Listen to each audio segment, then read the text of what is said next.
আজ আমি আপনাদের অসম্ভব মজার আর ভীষণ লোভনীয় একটা রেসিপি শেয়ার করব। ঘরে যদি মাছ মাংস কিছুই না থাকে তাহলে কিন্তু ফুলকপি আর মসুরির ডাল দিয়ে দারুণ মজাদার এই রেসিপিটা আপনারা তৈরি করে নিতে পারেন। আসসালামু আলাইকুম viewers, welcome to my channel Roksana cooking show. তো প্রথমেই কিন্তু আমি ছোট সাইজের একটা ফুলকপি নিয়ে নিয়েছি আর ফুলকপিগুলোকে বড় বড় করে কাট করে নিয়েছি। তো এক সাইড করে এটা রেখে দিচ্ছি। অন্যদিকে কিন্তু আমি আরেকটা বাটি নিয়ে নিয়েছি, তার মধ্যে দিয়ে দিচ্ছি হাফ কাপ মসুরির ডাল আর দিয়ে দিচ্ছি পরিমাণ মতন পানি। তো পানি দেওয়ার পর বেশ কিছু সময় এটাকে আমি কষলে কষলে ভালো মতো ধুয়ে নিব। একটু খেয়াল করুন তাহলেই বুঝতে পারবেন। 3 থেকে 4 বার কিন্তু এই ডালটাকে ধুয়ে নিতে হবে যাতে একদম ফ্রেশ পানি বের হয়। তো আমার ডালটা কিন্তু আমি 3 থেকে 4 বারের মতন এটাকে ধুয়ে নিয়েছি। দেখুন ডালটার মধ্যে কিন্তু এখন ফ্রেশ পানি বের হয়ে এসেছে। তো আমি পরিমাণ মতন পানি দিয়ে আধা ঘন্টার মতন এই ডালটাকে ভিজিয়ে রাখছি। তো অন্যদিকে কিন্তু আমি একটা কড়াই বসিয়ে দিয়েছি, কড়াইয়ের মধ্যে দিয়ে দিচ্ছি সেই ফুলকপিটা। তো আমি হালকা একটু গরম পানির মধ্যে ফুলকপিটা দিয়ে দিচ্ছি। তো ফুলকপিটাকে আমি হালকা একটু ভাপিয়ে নেব, এই 2 থেকে 3 মিনিটের মতন ভাপিয়ে নিলেই কিন্তু হয়ে যাবে।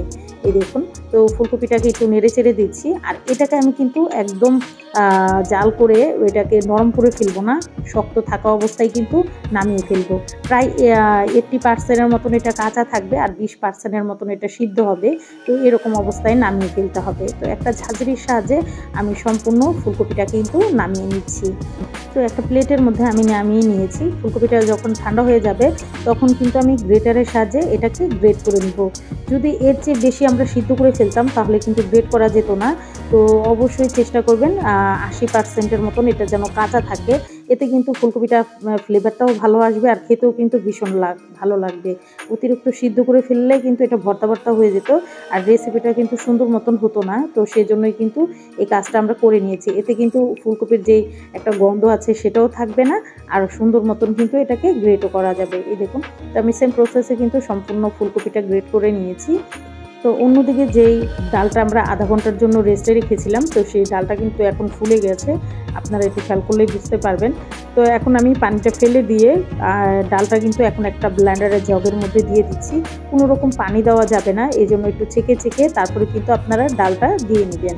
তো আমি সম্পূর্ণ ডালটা কিন্তু দিয়ে নিয়েছি, এটাকে কিন্তু মিহি পেস্ট করে নেব। এই দেখুন, তো ডালটাকে কিন্তু আমি মিহি পেস্ট করে নিয়েছি, আপনাদের একটু দেখিয়ে দিচ্ছি।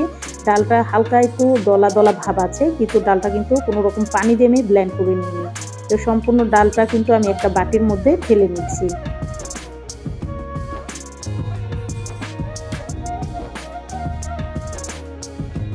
তো সম্পূর্ণ ডালটাই কিন্তু আমি ঢেলে নিয়েছি। এখন যেই ফুলকপিটা আমরা গ্রেট করে নিয়েছি সেই ফুলকপিটা কিন্তু এখন দিয়ে দিচ্ছি। দিয়ে দিচ্ছি 3টা পেঁয়াজ কুচি, দিয়ে দিব 4 থেকে 5টার মতন কাঁচামরিচ কুচি, দিয়ে দিচ্ছি 1 চা চামচ মরিচের গুঁড়া, ঝালটা আপনারা আপনাদের পছন্দ মতন কমিয়ে বাড়িয়ে কিন্তু দিয়ে নিতে পারেন। দিয়ে দিচ্ছি হাফ টি স্পুন হলুদের গুঁড়া, হাফ টি স্পুনের কিছুটা বেশি দিয়ে দিচ্ছি গরম মশলা গুঁড়া, আর হাফ টি স্পুন দিয়ে দিচ্ছি ধনিয়া গুঁড়া, দিয়ে দিচ্ছি 3 থেকে 4 টেবিল চামচের মতন ধনিয়া পাতা কুচি, দিয়ে দিচ্ছি স্বাদ মতো লবণ। দেওয়ার পর মিশ্রণটাকে আমি হাতের সাহায্যে ভালো মতন মিশিয়ে নিচ্ছি। অবশ্যই হাতের সাহায্যে মেশানোর চেষ্টা করবেন, আপনারা চাইলে কিন্তু চামচ দিয়ে করে নিতে পারেন, তবে হাতের সাহায্যে সুন্দর মতো কিন্তু মিশে যায় আর সময়টাও কিন্তু কম লাগে। তো আমি ভালো মতন মিশিয়ে নিয়েছি। এই দেখুন আমার মেশানো কিন্তু হয়ে গেছে। তো অন্যদিকে আমি একটা কড়াই বসিয়ে দিয়েছি, কড়াইয়ের মধ্যে দিয়ে দিচ্ছি 2 থেকে 3 টেবিল চামচের মতন রান্না করা সয়াবিন তেল। তো এখন আমি ছোট ছোট করে কিছুটা বড়া করে নিচ্ছি। এই দেখুন, একটু খেয়াল করলেই বুঝতে পারবেন। তো আমি একে একে কিন্তু সবগুলো বড়াই দিয়ে দিয়েছি। যখন এক সাইড হয়ে যাবে তখন কিন্তু আমি বড়াগুলোকে উল্টে দেব।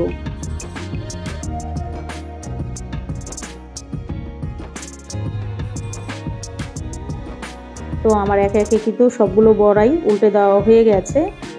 এই দেখুন, তো আমি সবগুলো বড়াই কিন্তু উল্টে দিয়েছি।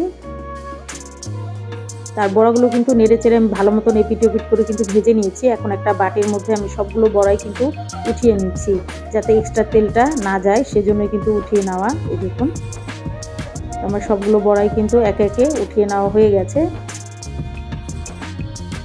আর বড়াগুলো আপনাদের আমি দেখিয়ে দিচ্ছি। এই দেখুন, সবগুলো বড়াই কিন্তু সেম প্রসেসে আমি সবগুলো বড়াই কিন্তু এভাবে ভেজে নেব। এই দেখুন বড়াগুলো কতটা সুন্দর হয়েছে।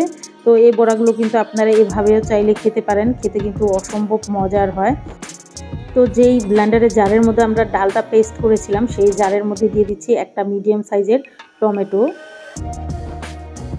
দিয়ে দিচ্ছি 3 টুকরো আদা, দিয়ে দিচ্ছি 4 থেকে 5টা রসুনের কোয়া, দিয়ে দিচ্ছি 2টার মতন পেঁয়াজ কুচি, দিয়ে দিচ্ছি 3টা কাঁচামরিচ, দিয়ে দিচ্ছি 1 টেবিল চামচ আস্ত জিরা, আর দিয়ে দিচ্ছি সামান্য পরিমাণ পানি, এতে ব্লেন্ড করতে কিন্তু সুবিধা হবে। তো মিহিন একটা পেস্ট কিন্তু আমরা তৈরি করে নিয়েছি। এই দেখুন, আপনাদের পেস্টটা আমি দেখিয়ে দিচ্ছি, একদম মিহিন একটা পেস্ট কিন্তু হয়ে গেছে। এভাবেই কিন্তু পেস্টটা করে নিতে হবে। তো এক সাইড করে এটা আমি রেখে দিচ্ছি।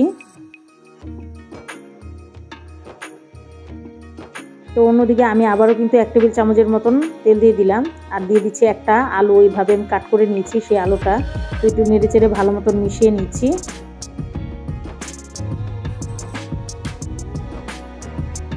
তো ঢাকনা দিয়ে ঢেকে কিন্তু বেশ কিছু সময় এটাকে আমি একটু সিদ্ধ করে নিয়েছি, আর কালারটাও কিন্তু খুব সুন্দর হয়ে গেছে।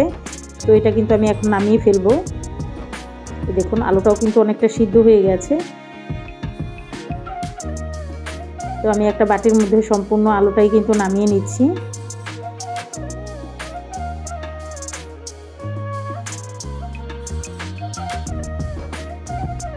তো আমার সম্পূর্ণ আলুটাই কিন্তু নামানো হয়ে গেছে, আপনাদের একটু দেখিয়ে দিচ্ছি। এই দেখুন আলুটার কালারটা কতটা সুন্দর হয়েছে।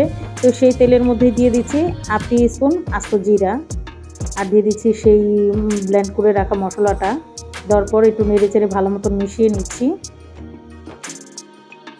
5 থেকে 6 মিনিটের মতন এই মশলাটা এই তেলটার মধ্যেই ভালো মতন ভেজে নেবেন। এতে কিন্তু মশলাটার কাঁচা গন্ধটাও চলে যাবে, আর খেতেও কিন্তু ভীষণ ভালো লাগবে, আর কোনো রকম কাঁচা গন্ধ আসবে না। অবশ্যই যে কোনো রান্নার ক্ষেত্রে আপনারা মশলাটা ভালো মতন কষিয়ে নেবেন। দিয়ে দিলাম 1 চা চামচ মরিচের গুঁড়া, 1/2 টিস্পুন দিয়ে দিলাম হলুদের গুঁড়া, 1 চা চামচ দিয়ে দিলাম গরম মশলা গুঁড়া, আর 1/2 টিস্পুন দিয়ে দিলাম ধনিয়া গুঁড়া, দিয়ে দিচ্ছি কালারের জন্য একটু কাশ্মীরি মির্চ, আর দিয়ে দিচ্ছি স্বাদ মতো লবণ। আপনারা চাইলে কিন্তু কাশ্মীরি মির্চটা নাও দিতে পারেন, কোনো সমস্যা নেই, তবে কিন্তু দিলে কালারটা ভীষণ সুন্দর আসে, সেই জন্য ওই দিয়ে দেওয়া। তো নেড়ে চেড়ে আমি ভালো মতন মিশিয়ে নিচ্ছি। একটু সময় নিয়ে এই কাজটা আপনারা করে নেবেন। দেখুন, তো এভাবেই কিন্তু অনবরত নেড়ে চেড়ে আমি কষিয়ে নেব, আর উপরে যতক্ষণ পর্যন্ত তেলটা ভেসে না আসছে। এই দেখুন এখন দিয়ে দিচ্ছি আলুটা, আর উপরে কিন্তু অনেকটা তেল ভেসে উঠেছে, আপনারা একটু খেয়াল করলে বুঝতে পারবেন। এই দেখুন নেড়ে চেড়ে কিন্তু আলুটাকেও আমি ভালো মতন মশলার সাথে মিশিয়ে নিচ্ছি। এভাবেই কিন্তু অনবরত নেড়ে এটাকে কষিয়ে নিতে হবে, যাতে তলানিতে লেগে না যায়। তাই এভাবেই কিন্তু আমি নেড়ে চেড়ে মিশিয়ে নিয়েছি। আর ব্লেন্ডার ধোয়া আমি কিছুটা পরিমাণ পানি দিয়ে দিচ্ছি। পানিটা আপনার কম বেশি করে দিয়ে নিতে পারেন, যতটা গ্রেভি আপনারা খাবেন সেই অনুযায়ী কিন্তু দিয়ে নেবেন। তো আমি আমার পছন্দ মতন কিন্তু পানিটা দিয়ে দিলাম, এর চেয়ে বেশি কিন্তু আর পানি দেওয়ার প্রয়োজন হবে না। তো এইভাবে আমি নেড়ে চেড়ে দিচ্ছি। মেশানো হয়ে গেলে ঢাকনা দিয়ে ঢেকে দিচ্ছি যতক্ষণ পর্যন্ত গ্রেভিটা গণনা হয়ে আসছে। দেখুন, তো বেশ কিছু সময় এইভাবেই কিন্তু আমি নেড়ে চেড়ে নিয়েছি। এই দেখুন, তো একটু নেড়ে চেড়ে ভালো মতন মিশিয়ে নেওয়া হয়ে গেছে। এখন আমি দিয়ে দিচ্ছি কিছুটা পরিমাণ বড়া। আমি সবগুলো বড়া কিন্তু দিইনি, কিছুটা আমরা শুধু খাওয়ার জন্য রেখে দিয়েছি, বাকি কিছুটা বড়া কিন্তু আমি এভাবেই দিয়ে দিলাম গ্রেভির মধ্যে। তো নেড়ে চেড়ে একটু মিশিয়ে নিচ্ছি যতক্ষণ পর্যন্ত বলক না আসছে। তো বেশ কিছু সময় বলক আনিয়ে নেওয়ার পর কিন্তু আমি দিয়ে দিচ্ছি 1 থেকে 2 টেবিল চামচের মতো ধনেপাতা কুচি। এতে কিন্তু খেতে ভীষণ ভালো লাগবে, আর ফ্লেভারটাও কিন্তু ভীষণ ভালো লাগবে। তো অবশ্যই নেড়ে চেড়ে এটাকে ভালো মতন বেশ কিছু সময় আবারও একটু রান্না করে নিব। এই দেখুন কালারটা কতটা সুন্দর হয়েছে আর কতটা লোভনীয় লাগছে, সেটা কিন্তু আর বলার অপেক্ষা রাখে না। খেতেও কিন্তু দুর্দান্ত হয়। ঘরে মাছ মাংস যদি কিছুই না থাকে অবশ্যই চেষ্টা করবেন এই রেসিপিটা করার, আপনার সকলেই ফ্যান হয়ে যাবে। এতটা মজার হয় আর এতটা লোভনীয় হয়, কেউ বিশ্বাসই করতে পারবেন না। শুধুমাত্র মুসুরির ডাল আর ফুলকপি দিয়ে আপনারা এই মজাদার রেসিপিটা তৈরি করে নিয়েছেন। এটার কালারটা যতটা সুন্দর হয়েছে, খেতে কিন্তু অসম্ভব মজার হয়। অবশ্যই বাসায় একবার হলেও ট্রাই করে দেখবেন। তো রেসিপিটা আপনাদের কাছে কেমন লাগলো অবশ্যই আমাকে কমেন্টের মাধ্যমে জানাবেন। আর যারা এখনও আমার চ্যানেলটাকে সাবস্ক্রাইব করেননি, আমার ভিডিওগুলো যদি আপনাদের কাছে কোনো অংশে একটু হলেও ভালো লেগে যায়, অবশ্যই আমার চ্যানেলটা সবাই সাবস্ক্রাইব করে আমার চ্যানেলের পাশেই থাকবেন। লাইক কমেন্ট এবং বেশি বেশি করে শেয়ার করে দিবেন।